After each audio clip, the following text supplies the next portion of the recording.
शिवाजी के विचारों को नहीं मानती है बीजेपी। क्या इसलिए कुछ दिन में ही गिर गई मूर्ति? ये सवाल इसलिए क्योंकि लोकसभा सांसद राहुल गांधी ने महाराष्ट्र दौरे के दौरान ये इल्जाम लगाते हुए बीजेपी को घेरा है। नमस्कार, आप देख रहे हैं 4 PM और मैं हूं आपके साथ प्रगति ठाकुर। जम्मू कश्मीर और हरियाणा चुनाव के बाद अब राजनीतिक पार्टियां महाराष्ट्र के चुनाव को अपने पाले में करने के लिए पूरी तरीके से तैयार नजर आ रही हैं। जहां एक तरफ आज हरियाणा में वोटिंग हुई है, तो वहीं दूसरी ओर आज दोनों प्रमुख पार्टियों के नेताओं ने महाराष्ट्र के विधानसभा चुनाव का बिगुल बजा दिया है।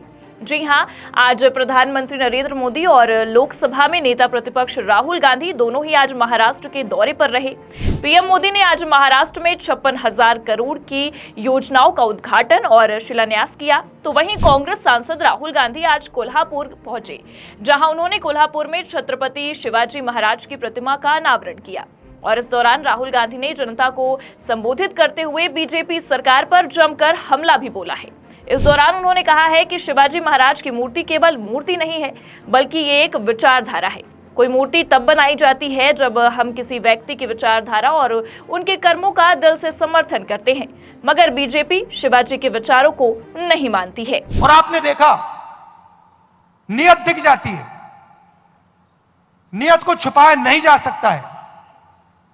उन्होंने शिवाजी महाराज की मूर्ति बनाई और कुछ ही दिन बाद वो मूर्ति टूट कर गिर गई। नियत गलत थी। मूर्ति ने उनको मैसेज दिया कि आप अगर शिवाजी महाराज की मूर्ति बनाओगे तो फिर शिवाजी महाराज की विचारधारा की रक्षा करनी ही पड़ेगी। इसीलिए वो मूर्ति गिरी है, क्योंकि उनकी विचारधारा गलत है। वो सामने जाकर हाथ जोड़ते हैं और फिर 24 घंटा शिवाजी महाराज की सोच के खिलाफ काम करते हैं। इस दौरान राहुल गांधी ने बीजेपी सरकार पर कई मुद्दों को लेकर सवाल खड़े कर दिए हैं। बता दें कि उन्होंने आदिवासियों को लेकर भी बीजेपी को टारगेट किया है और कहा है कि राम मंदिर उद्घाटन में पार्लियामेंट के इनॉग्रेशन में राष्ट्रपति को इसलिए नहीं बुलाया गया क्योंकि वे एक आदिवासी राष्ट्रपति है। राहुल गांधी ने कहा है कि हमारी विचारधारा की लड़ाई है, संविधान की लड़ाई है। जिस देश में संविधान को महत्व नहीं दिया जा रहा है, उस देश में हम संविधान को बचाने की लड़ाई लड़ रहे हैं। राम मंदिर के इनॉग्रेशन में, पार्लियामेंट के इनॉग्रेशन में आदिवासी राष्ट्रपति को जाने नहीं दिया। सोच एक ही है, सोच में कोई फर्क नहीं आया, विचारधारा एक ही है और लड़ाई एक ही है। यह राजनीतिक लड़ाई नहीं है, यह विचारधारा की लड़ाई है, यह कॉन्स्टिट्यूशन, संविधान की लड़ाई है। और इसके अंदर, संविधान के अंदर शिवाजी महाराज जी हैं, उनकी आवाज है, उनकी सोच है, उनकी विचारधारा है। राहुल गांधी ने इस दौरान मुख्य तौर पर महाराष्ट्र में शिवाजी महाराज की प्रतिमा के बीजेपी द्वारा उद्घाटन करने और फिर उसके क्षतिग्रस्त होने का जिक्र किया है। साथ ही जनता के सामने महाराष्ट्र और शिवाजी महाराज को जोड़ते हुए महाराष्ट्र की जनता के दिल में अपनी जगह बना ली है।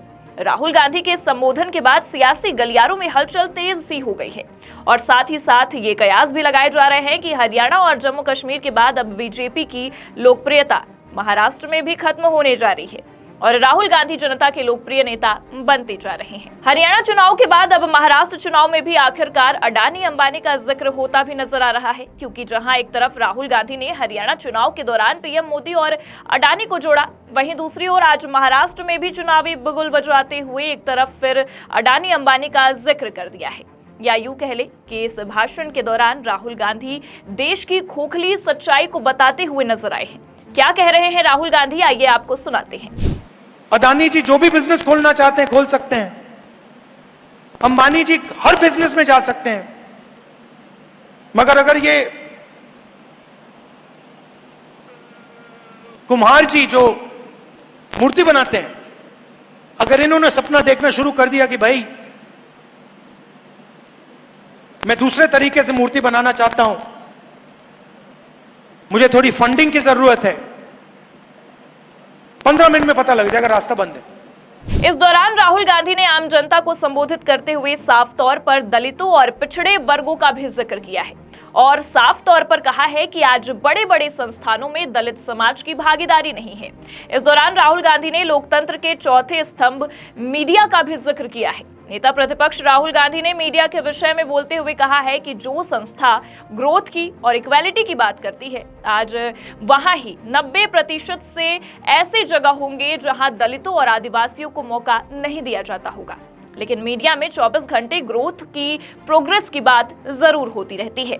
मीडिया की बात की मैंने, इनसे पूछिए, इनके मालिकों की लिस्ट निकालिए, 90% में से इनको आपको एक नहीं मिलेगा। और फिर 24 घंटा मीडिया में ग्रोथ की बात होती है, प्रोग्रेस की बात होती है, सुपर पावर बनने की बात होती है, और 90% है ही नहीं कहीं। इस दौरान जहां एक तरफ राहुल गांधी जनता को संबोधित कर रहे हैं, तो दूसरी ओर एनडीए की अगुवाई करते हुए देश के प्रधानमंत्री ने महाराष्ट्र की जनता को साधने की पूरी कोशिश की है। पीएम मोदी ने आज महाराष्ट्र में 56,000 करोड़ की योजनाओं का उद्घाटन और शिलान्यास किया है और जनता को साधते हुए डबल इंजन की सरकार के फायदों को भी गिनाया है। पीएम मोदी ने कहा है कि डबल इंजन की महाराष्ट्र सरकार किसानों को डबल फायदा दे रही है। नवरात्रि के इस पवित्र समय में मुझे अभी पीएम किसान सम्मान निधि की 18वीं किस्त जारी करने का अवसर मिला है। देश के 9.5 करोड़ किसानों के खातों में आज 20,000 करोड़ रुपए ट्रांसफर किए गए हैं।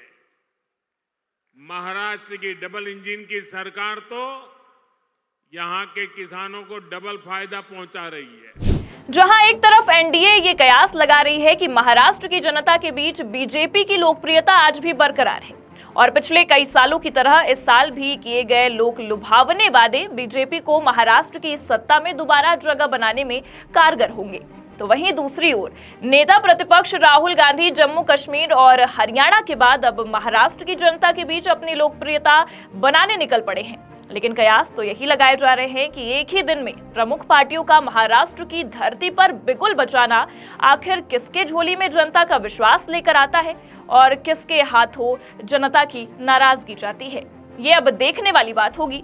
फिलहाल हम तो बस यही कह सकते हैं कि महाराष्ट्र का चुनावी बिगुल बच चुका है, पार्टियां तैयारियों में लग चुकी हैं। अब जनता के बीच एक और अहम और महत्वपूर्ण घड़ी आने वाली है।